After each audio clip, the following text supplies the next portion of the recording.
मराठ्यांच्या गौरवशाली इतिहासात असा एक दुर्ग होता ज्यावरील 500 मावळ्यांनी 50,000 मुघलांना तब्बल 5 वर्षांहून अधिक काळ झुंजवत ठेवले। या किल्ल्यावरील केलेले कोरीवकाम व येथील स्थापत्यकला ही अतिशय उच्च दर्जाची आहे। तसेच वनवास काळात प्रभू रामचंद्रांच्या पदस्पर्शाने पावन झालेला हा दुर्ग म्हणजे किल्ले रामशेज।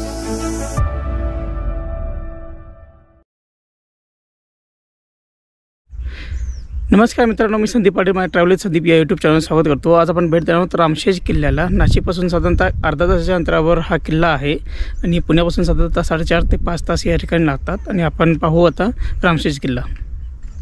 रामशेज हा किल्ला मराठा व मुघल यांच्यात सर्वात मोठ्या व प्रदीर्घ काळ चाललेल्या युद्धाचा साक्षीदार आहे। नाशिकहून पेठच्या दिशेने जाताना उजव्या बाजूला अशी कमान दिसेल आणि ह्या कमानीतून आत गेल्यानंतर हा जो समोर दिसतो हा आहे रामशेज किल्ला आणि ह्याच मार्गावरून आपल्याला किल्ल्यावर पोहोचता येतं। किल्ले रामशेज हा इतर दुर्गांप्रमाणे दऱ्याखोऱ्यात, जंगलात किंवा तो खूप उंचीवरही वसला नाहीये। तो एका सपाट मोकळ्या मैदानावर एका छोट्याशा टेकडीवर आहे। वाहन तळापासून ट्रेकची सुरुवात होते। किल्ला चढत असताना काही ठिकाणी नव्याने बांधलेल्या पायऱ्या आहेत, तर बराचसा भाग हा कातळाच्या काठानेच आपल्याला चालत जाऊन पार करावा लागतो। किल्ल्यावर जाणारी वाट ही अशी कातळाच्या बाजूबाजूने तयार केली आहे। काही ठिकाणी पायऱ्या बनवलेल्या आहेत, तर वरती रेलिंग सुद्धा आता दिसून येते।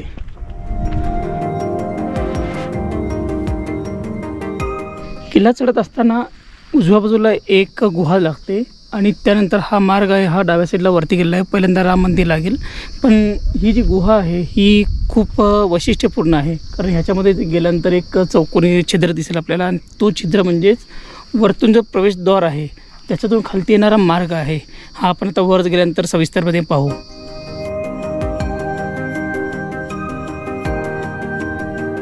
ह्या गुहेत प्रवेश करताच एक नंदी व शिवपिंड दिसून येते। तर वरील बाजूस एक चौकोनी आकाराचा मार्ग दिसतो।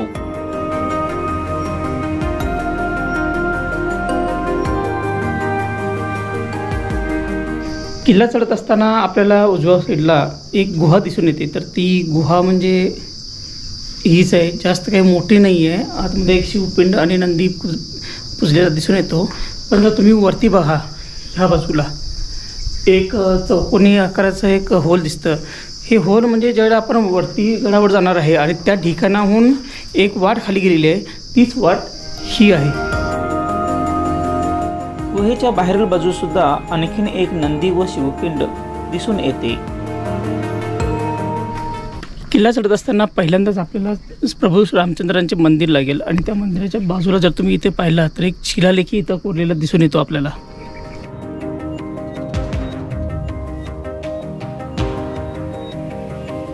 किल्ला चढल्यानंतर प्रथम आपणास प्रभू श्रीरामाचे मंदिर लागते।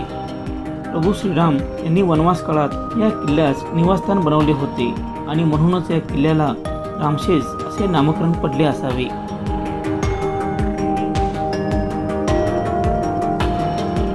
मंदिराच्या खालील बाजूस पाण्याचा एक कुंड आहे।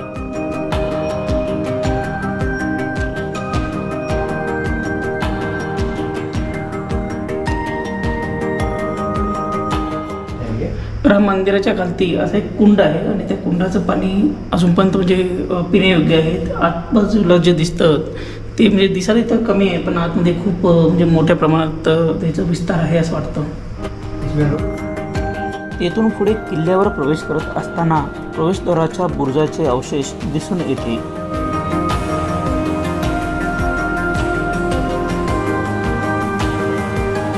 रामशेज किल्ल्याचे प्रवेशद्वार ह्यापूर्वी ह्या ठिकाणी होतं, आता ह्या ठिकाणी पूर्णपणे पडझड झालेले दिसून येते आणि बाजूचे जे 2 बुरुजांचे अवशेष आहेत तेवढेच आता ह्या ठिकाणी शिल्लक आहेत।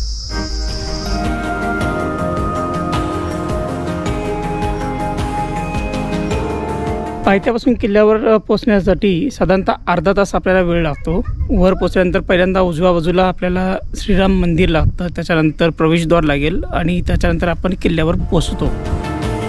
प्रवेशद्वाराच्या अगदी समोरील बाजूस एक कमानी दरवाजा दिसून येतो।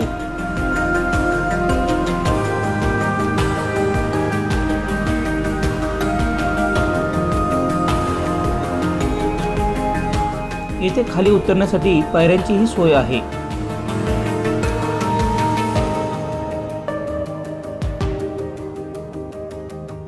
दरवाजाच्या खाली उतरल्यानंतर कातळात कोरलेले व खांबांचा आधार असलेले एक विस्तीर्ण खोली दिसून येते.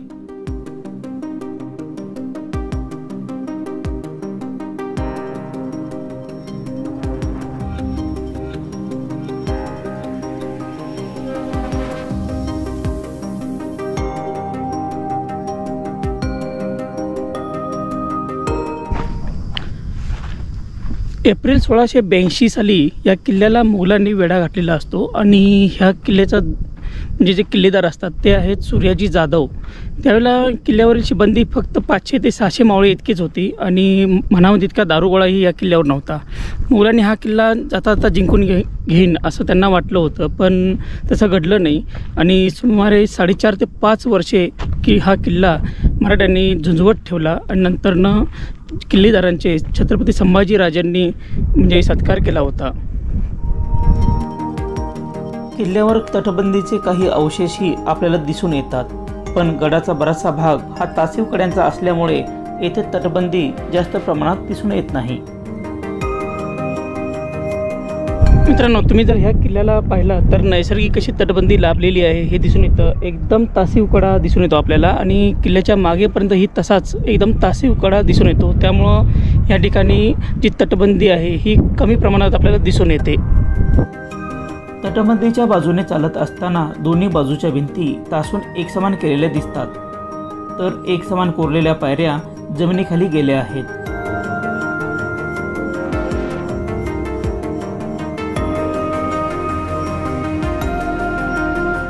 येथे आहे गडाचा वैशिष्ट्यपूर्ण दरवाजा. हे गडाचे प्रवेशद्वार एकाच कातळात कोरून बनवले आहे. द्वाराच्या दोन्ही बाजूस कमलपुष्प कोरले असून हे द्वार अतिशय सुंदर रीतीने कोरले आहे. हे संपूर्णतः एक कातळामध्ये कोरलेलं आहे. तर तुम्ही माझ्या जे पाठीमागे बघता हा एकच काळा दगड आहे आणि त्याच्यामध्ये हे संपूर्ण बांधकाम किंवा हा तासून हा दरवाजा तयार केलेला आहे. महाराजांच्या निधनानंतर औरंगजेब दख्खन मोहिमेवर निघाला होता. मुघलांनी सर्वप्रथम रामशेष किल्ला जिंकण्याचे ठरवले. 16 एप्रिल 1682 मध्ये या किल्ल्याला वेढा पडला. त्यावेळी तेथे 500 ते 600 मावळ्यांची शिबंदी होती, तर या किल्ल्यावर दारुगोळाही नव्हता. त्यामुळे मोगल सरदार शहाबुद्दीन याला हा किल्ला काही तासातच जिंकून घेऊ असे वाटे, पण किल्लेदार सूर्याजी जाधव यांनी हा किल्ला 5 वर्षांहून अधिक काळ लढवला व जिंकू दिला नाही.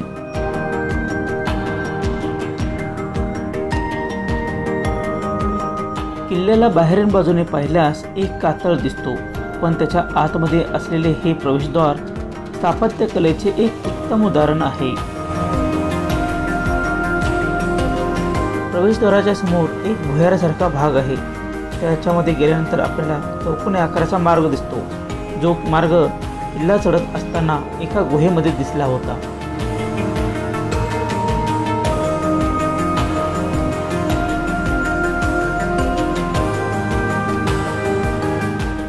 ह्या प्रवेशद्वाराकडे येणाऱ्या ह्या ज्या पायऱ्या आहेत ह्या पण पहा, ह्या एकाच कातळामध्ये कोरलेल्या आहेत आणि अतिशय व्यवस्थितपणे कोरत आल्यानंतर हा प्रवेशद्वार इतर तयार करण्यात आलेला आहे आणि तिथूनच पुढे भुयारासारखा भागही तयार करण्यात आलेला आहे.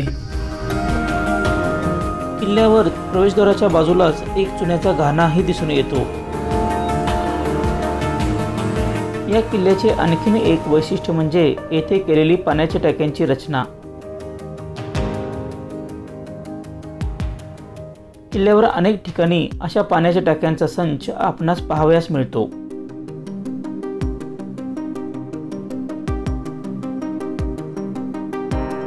हा किल्ला म्हणजे एक पठारच आहे.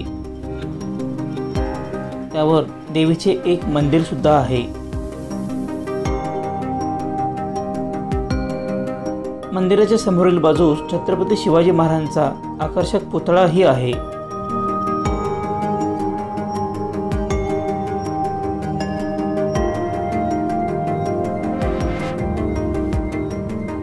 किल्ल्यावर बऱ्याच ठिकाणी पडझड झालेल्या वास्तू दिसून येतात.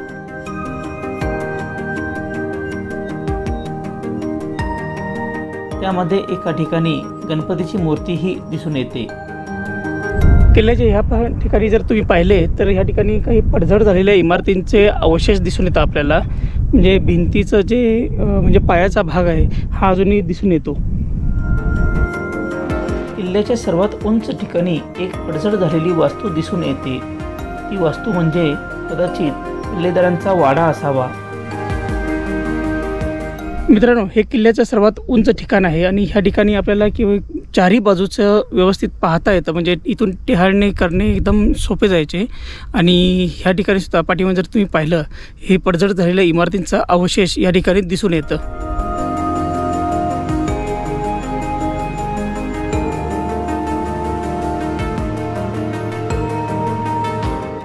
मराठ्यांचा गौरवशाली इतिहासात जर तुम्हाला अभ्यासाचा असेल तर तुम्हाला रामशेज किल्ल्याला एकदा तरी भेट देणं अनिवार्य आहे. कारण हा किल्ला कसा 400 ते 500 मावळ्यांनी मुघलांच्या 50,000 सेनेला 4.5 ते 5 वर्ष झुंजवत ठेवला, याचं ज्वलंत उदाहरण म्हणजे हा रामशेज किल्ला आहे. आणि हा किल्लाही आपल्याला उदाहरणात चढण्यासाठी खूप छान आहे. किल्ल्याच्या दुसऱ्या टोकाला आल्यानंतर आपल्याला एकदम असा तासीव कडा दिसतो समोर. आणि त्याच्या बाजूला जर तुम्ही इकडे खाली पाहिले तर जमिनीमध्ये आत उतरण्यासाठी एक जागा केलेली आहे. तर हा किल्ल्याचा चोर दरवाजा आहे. आणि ज्यावेळेला मुघलांनी ह्या गडाला वेढा गाठला होता त्यावेळेला मराठे ह्याच चोर दरवाजातून उतरून त्यांच्या तोफा नष्ट करणे किंवा त्यांची रसद चोरणे किंवा ह्या किल्ल्यावर जी रसद लागत असेल तर आपण इतर किल्ल्यावरून ती रसद घेऊन येणे, ही कामं ह्याच चोर दरवाजाच्या वाटेने होत होती. जमिनीखाली जात असताना 2 कमानी दरवाजे बनवले आहेत.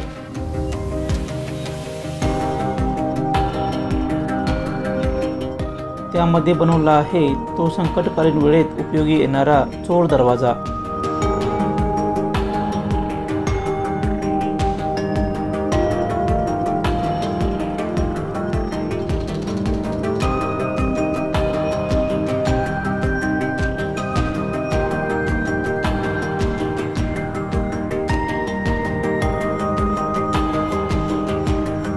मित्रांनो, हा आहे रामशेज किल्ल्याचा चोर दरवाजा.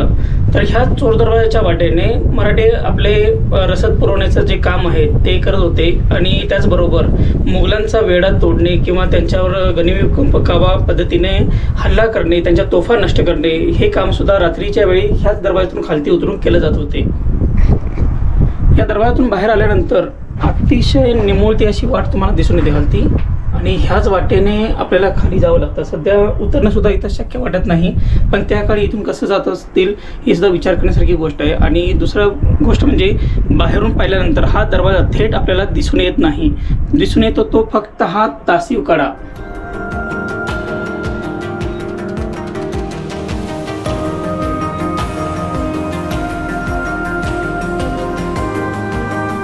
रामशेज किल्ल्यावरील हा व्हिडिओ तुम्हाला कसा वाटला हे मला कमेंट करून जरूर कळवा. व्हिडिओला लाईक करा आणि चॅनलला सबस्क्राईब करायला विसरू नका. धन्यवाद.